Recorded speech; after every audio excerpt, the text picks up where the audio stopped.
problem? Get to my office now!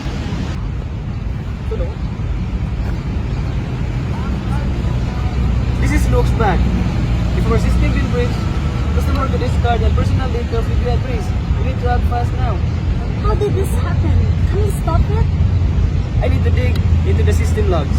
But if this is a ransomware attack or data breach, we might already be too late. We need to inform the guest and management immediately.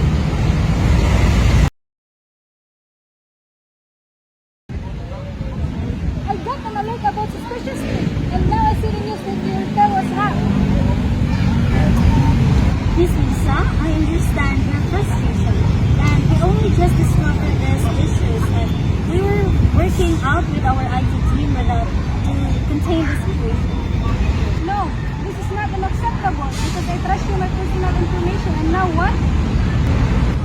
We are investigating this urgently, ma'am, and we will provide some updates, and I will assure you our team is doing everything possible to secure your data.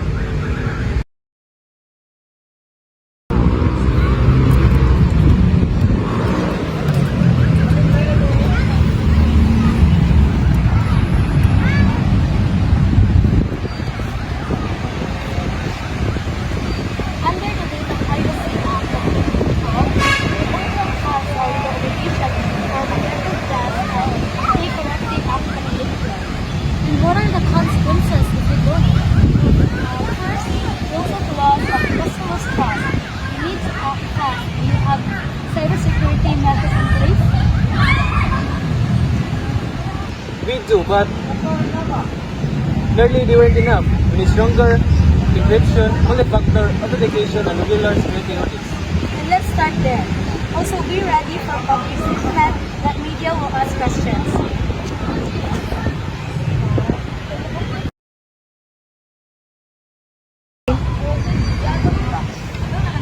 We deeply regret the security breach that compromised guest information.